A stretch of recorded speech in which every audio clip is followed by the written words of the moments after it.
Class. अब हम पढ़ेंगे चैप्टर 7 में इलेक्ट्रॉन रागी प्रतिस्थापन अभिक्रिया, मतलब सब्स्टिट्यूशन रिएक्शन है ये, ठीक है।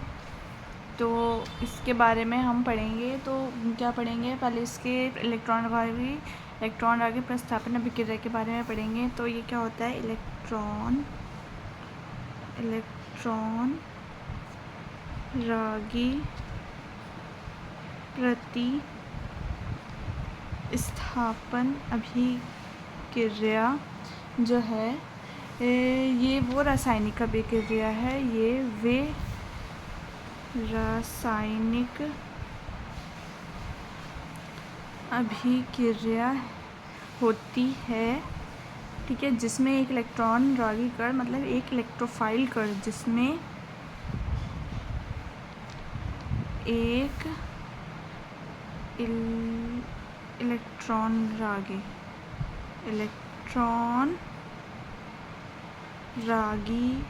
कण, इसमें एक इलेक्ट्रॉन रागी कण एक एरोमेटिक यौगिक के हाइड्रोजन परमाणु को एक एरोमेटिक यौगिक के हाइड्रोजन परमाणु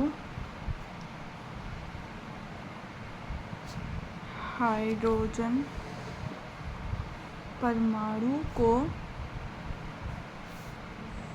प्रतिस्थापित करता है, ठीक है। तो यही हमारा क्या कहलाता है, यही हमारा जो है इलेक्ट्रॉन रागी प्रतिस्थापन अभिक्रिया है कहलाती है, प्रतिस्थापित करता है, ठीक है। इसी को हम इलेक्ट्रॉन रागी प्रतिस्थापन अभिक्रिया कहते हैं। तो ये अभिक्रिया जो होती है, ये अभिक्रिया, ठीक है, एरोमेटिक यौगिकों में होती है, ठीक है। एरोमेटिक यौगिक जो होते हैं उनमें होती है, यौगिकों में होती है, ठीक है। ये जो इलेक्ट्रॉन रागी प्रतिस्थापन अभिक्रिया होती है वो एरोमेटिक्स में होती है, जैसे जो होती है बेंजीन, ठीक है। जैसे बेंजीन क्या है, हमारा एरोमेटिक कंपाउंड है ना, तो एरोमेटिक कंपाउंड में होती है। तो इसमें इलेक्ट्रॉन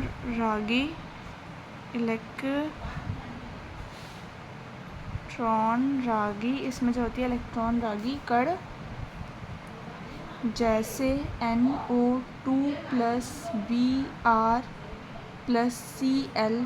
ठीक है, ये सक्रिय होता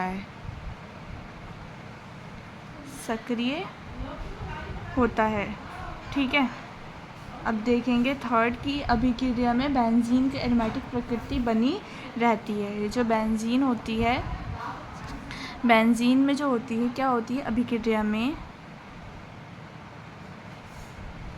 बेंजीन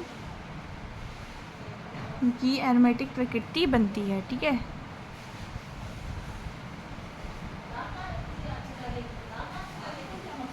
एरोमेटिक प्रकृति,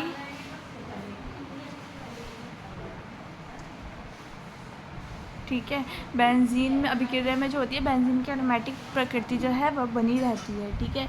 अब हम देखेंगे इसका नाइट्रेशन में। अब हम इसके जो है फर्स्ट एग्जांपल लेंगे, इसमें यहाँ हमारा नाइट्रेशन आएगा, इलेक्ट्रॉन रागी प्रतिस्थापन अभिक्रिया में नाइट्रेशन अभिक्रिया, ठीक है। तो इसमें क्या आएगा, फर्स्ट बेंजीन प्लस HNO3, ठीक है। जब हम इसकी रिएक्शन कराएंगे तो यहाँ पर क्या हो जाएगा, नाइट्रोबेंजीन बन जाएगा, नाइट्रोबेंजीन प्लस यहाँ H2O निकल आएगा। तो ये क्या हो गया संयोजन में।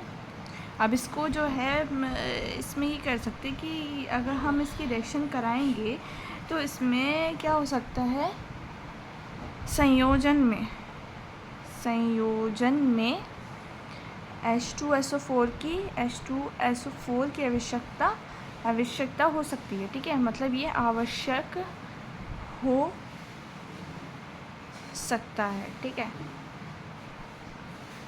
संयोजन में। अब हम इसको देखेंगे, इलेक्ट्रोफाइल ठीक है। तो अब ये नाइट्रेशन में जो होगी ये वाली रिएक्शन हो जाएगी। अब हम देखेंगे हैलोजिनेशन। तो अब हम देखेंगे हैलोजिनेशन में क्या रहेगा कि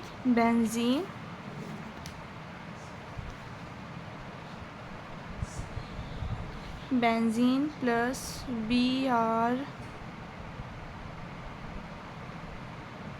Br2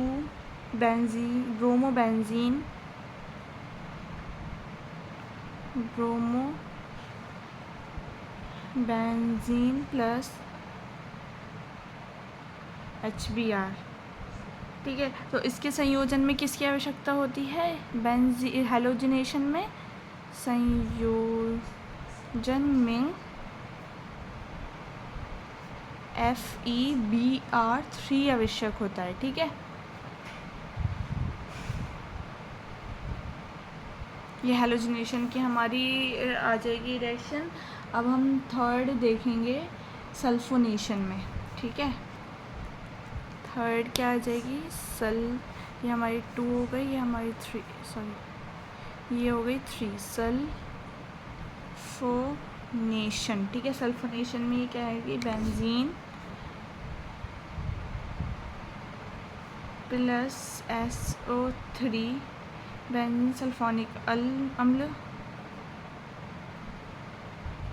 बेंजीन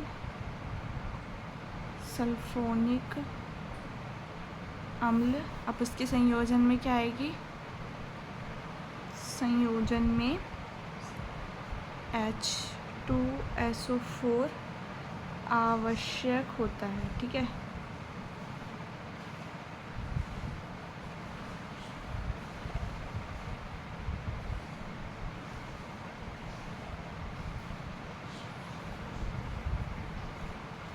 इस तरीके से बेंजीन की जब हम प्लस SO3 सल्फोनेशन बेंजीन से कराएंगे तो क्या आएगा? यहाँ पे बेंजीन सल्फोनेशन अम्ल आ जाएगा। ठीक है।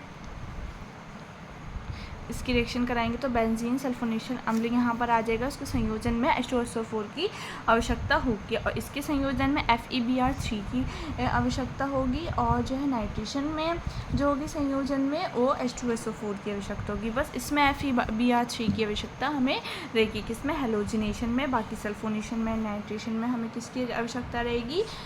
H2SO4। ठीक है। नाइट्रिक अम्ल की।